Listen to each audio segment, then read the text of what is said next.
our package this morning. People of Oroganam local government area expressed happiness over construction of some roads in the area by Governor Joe Emmanuel.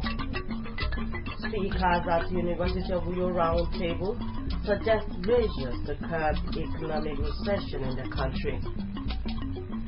Ibom Power Distribution Company to close shop for 45 days maintenance. This and more in a moment.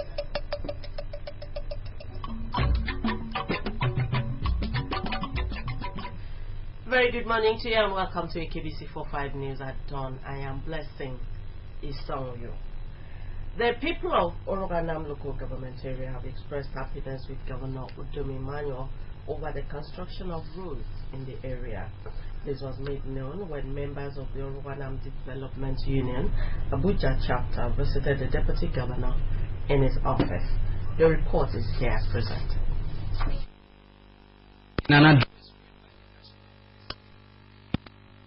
Upon Monday, the Oroganam Development Union thanked the state government for initiating the construction of the Atimekpeke to Ikot Ibritam Inen Akefe Road and Ikara Okanafun Ikot Esenam roads. He said that the group, which is made up of professionals from different backgrounds, has partnered the Udom administration in training youth to be self-reliant, as well as the donation of books to some schools in Oroganam local government area. As a group, our aims and objective, vision, mission, and developmental programs are working for better days by providing service to our community and members through educational advancement, political enlightenment, educational, social, and economic empowerment. In support of the philosophy of free and compulsory education program of His Excellency, the Governor, AUDU, which is Oroganam Development Union, have provided 20,000 copies of branded exercise books to different schools in Oroganam. The Deputy Governor, Mr. Moses Ekbo, thanked them for supporting the state government and for working hard to improve the living standard of the people by training them in different skills, which he noted is needed for industrialization in the state, and wished them well in their endeavors. The Udom Emmanuel government has the interests of the people of this state at heart. That's why we consider the interests of the people against the interests of a few people. The road project from Atimekpeke through to where it is, it's part of what ought to be. It is not just in our area, it is in all the senatorial districts. There are road projects in Uyo, there are road projects in Eket senatorial district, so that we can make sure that everybody at every time feels the impact. There is no area of development that we are not going to usher into this state. Agriculture and education and industrialization, the governor is on top of it. The union also bestowed on the Deputy Governor the Quality Leadership Award in recognition of his leadership qualities.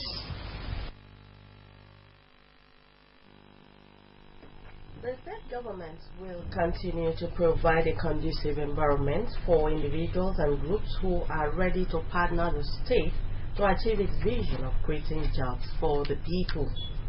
Government stance was made known during an interaction with the officials of Mains Motors and Mains Power International. Patience John completes the story.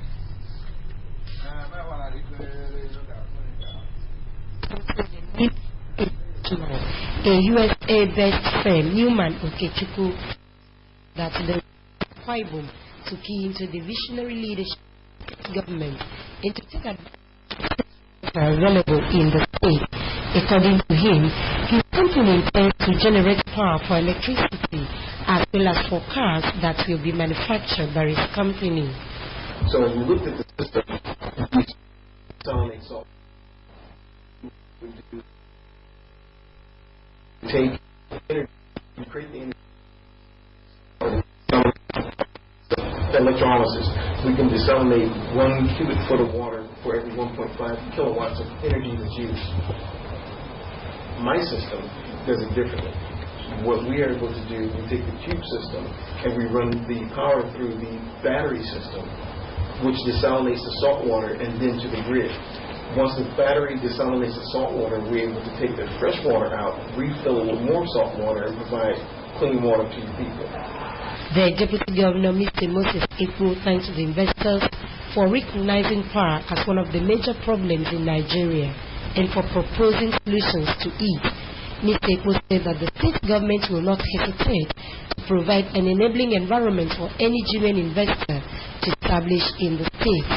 So we place premium in this state on those things that can make life bearable and comfortable for the people of Akwa Ibom State. And that's our mandate.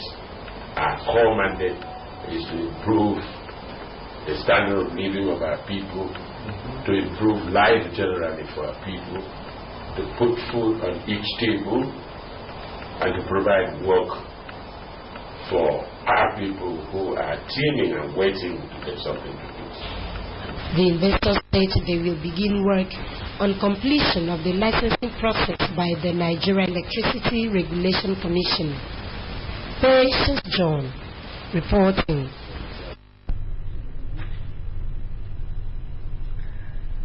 A state high court sitting in Ikadekpene has resumed hearing in the matter, which the Economic and Financial Crimes Commission wants the court to dismiss the case brought by the Akwa Ibom State government seeking to stop EFCC from investigating current and past officials of the state government. At the resumed sitting, all the parties in the suit unanimously passed the vote of confidence in the presiding judge, Justice Ntong F. Ntong. This was against the backdrop of allegations that the judge restrained the EFCC from probing Akwa Ibom State government's financial transactions. Before the commencement of proceedings, both the plaintiff and the defense counsel say various processes bordering on the preliminary objections to the suit, court's jurisdiction to entertain the matter, and striking out of names of persons in the matter. In his arguments, counsel to EFCC Barrister Ben Obi described the document as voluminous and requested for time to enable individual counsels to read and react. Midway into the proceedings, the presiding judge, Justice Ntong, raised the issue of media publications by two lawyers who alleged that the judge gave a questionable court injunction. The judge, who expressed displeasure over the allegation, threatened to send back the case to the chief judge for reassignment.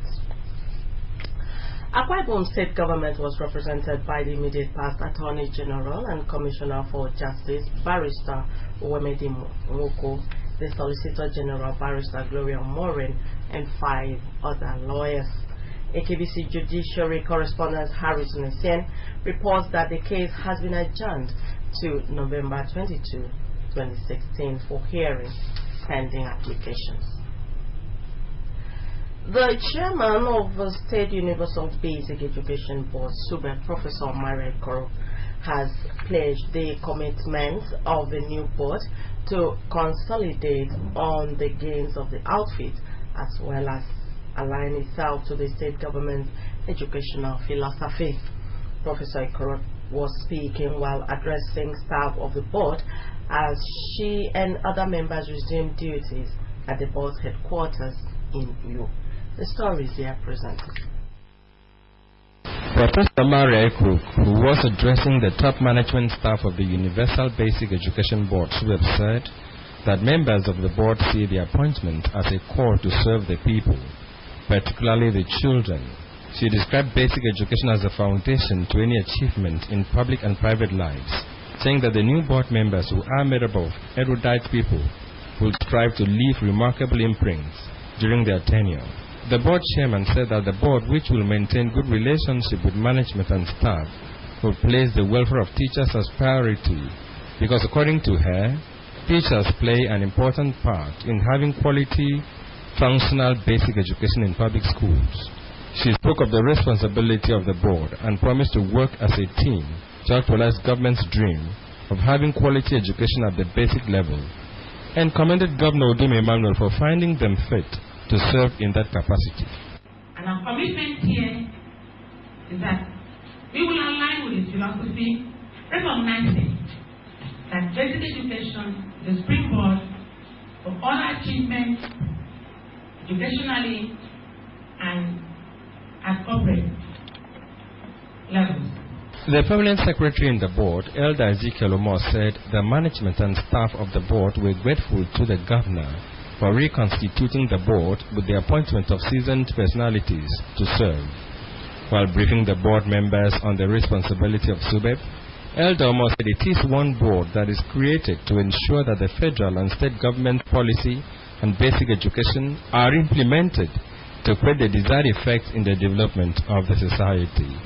He briefed them on the organization of the board, even as he added that with local education authorities spread across the 31 local government areas of the state, the board has within its supervision 1,160 public primary schools, 230 junior secondary schools, and other early child development institutions.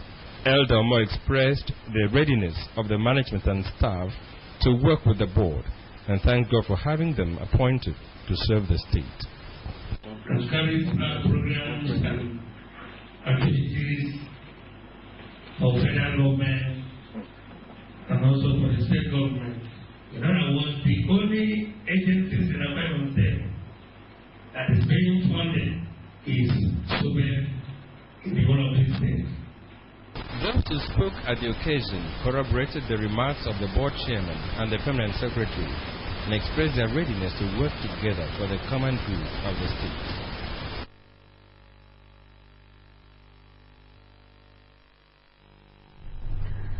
Nigerian Senate invites judges of the Supreme Court arrested by the operatives of DSS for further investigations. Details after these messages.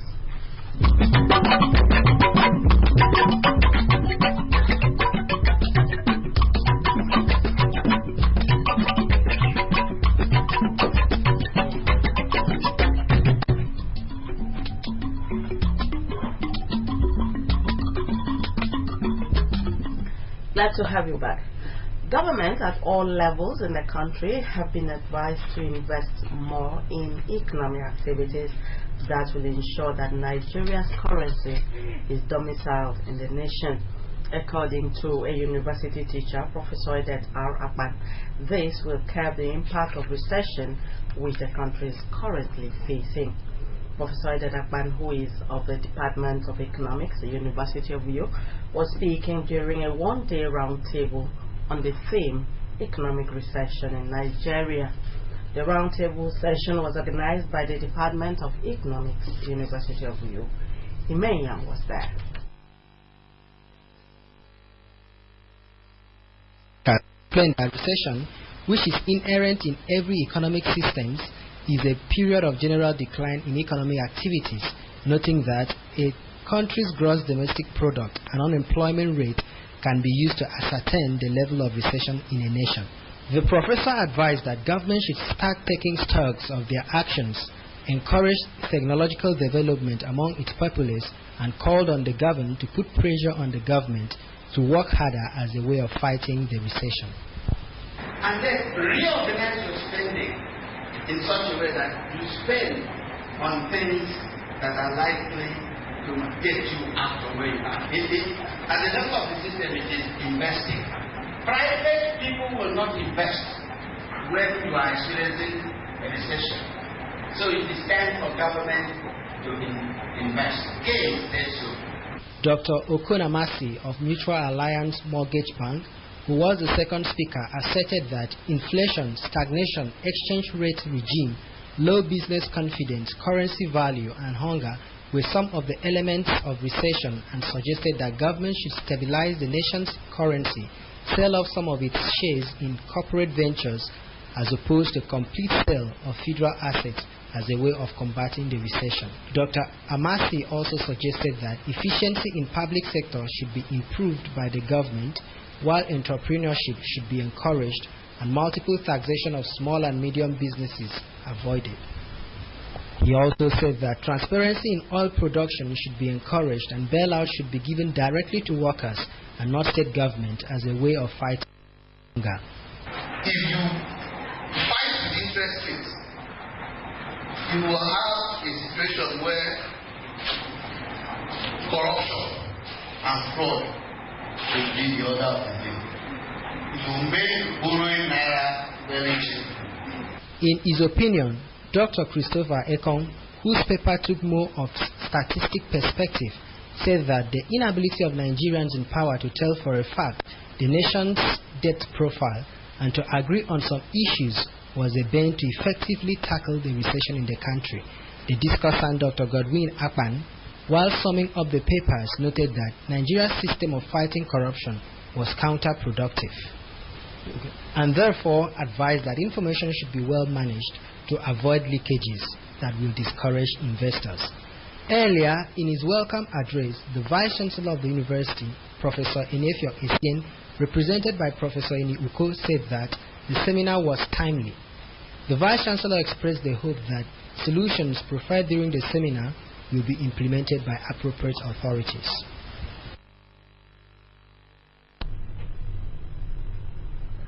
One of the major power distributors in the state, Ibom Power Distribution Company, has said that it is shutting down its operations for 45 days. The acting managing director of the company, Engineer Mayune Tugudo, said this during a special interview in the AKBC TV studios.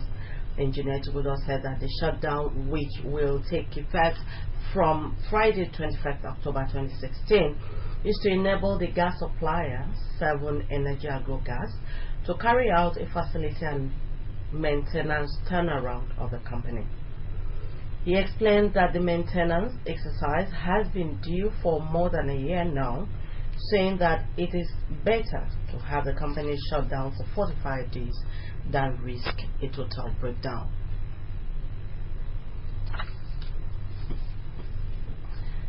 What's this?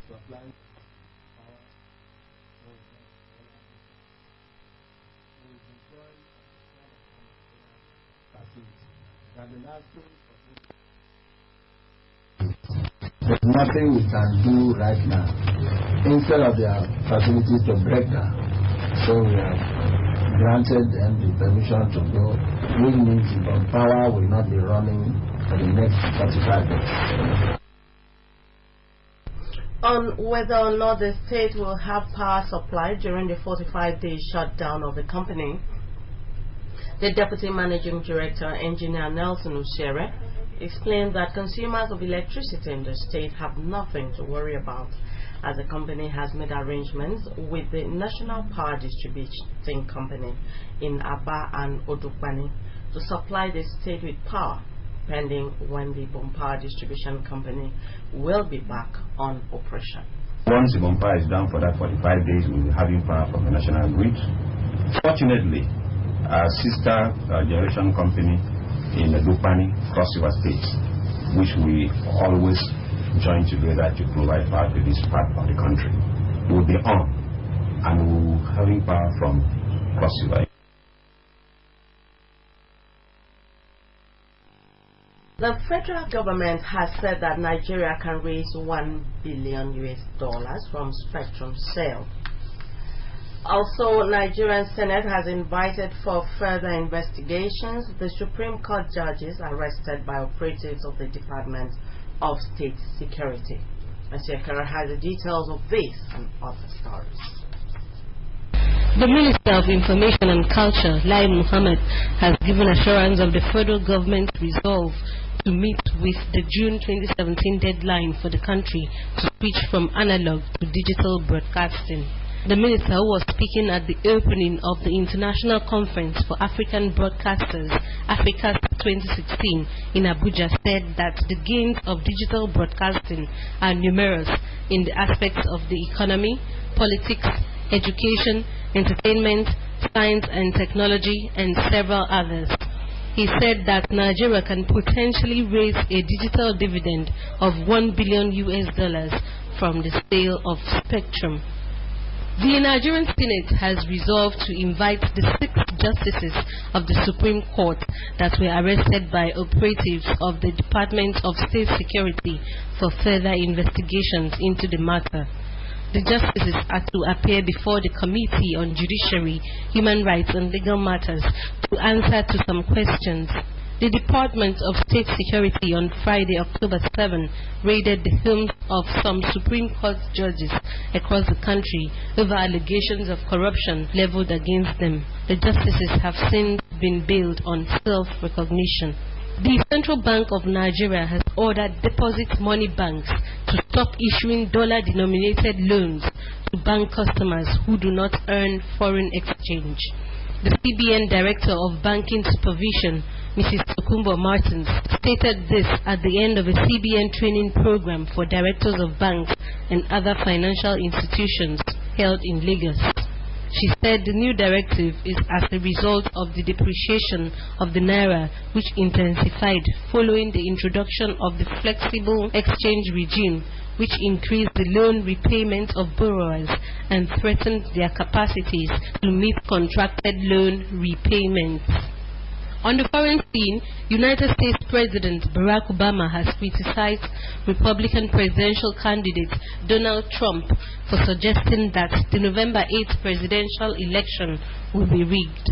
Mr. Obama said he was disappointed over Mr. Trump's unprecedented suggestions, adding that he had never seen any presidential candidate in the history of U.S. politics discredit the elections and election process before the election takes place. The president was speaking at a joint news conference with the Italian Prime Minister Matteo Renzi in the White House. President Obama, however, added that he would welcome Mr. Trump as next president if he wins the election. Meanwhile, Wednesday's presidential debate is the last of 3 for Mr. Trump and his Democratic rival, Mrs. Hillary Clinton. And you that you can also watch our TV news online by logging on to akbconline.org or follow us on Twitter at AKBC45U, on Facebook at AKBC Channel 45. That's our package for this morning. But before we go, another look at the top stories. The people of Oroganam local government area have expressed happiness with Governor Dom Emmanuel over the construction of roads in the area. Governments at all levels in the country have been advised to invest more in economic activities that will ensure that Nigeria's currency is domiciled in the nation. According to a university teacher, Professor Edet R. Aban, this will curb the impact of recession which the country is currently facing. That was the news. Thank you for being a part of it. Do have a blessed day ahead. I am blessing. It's all you.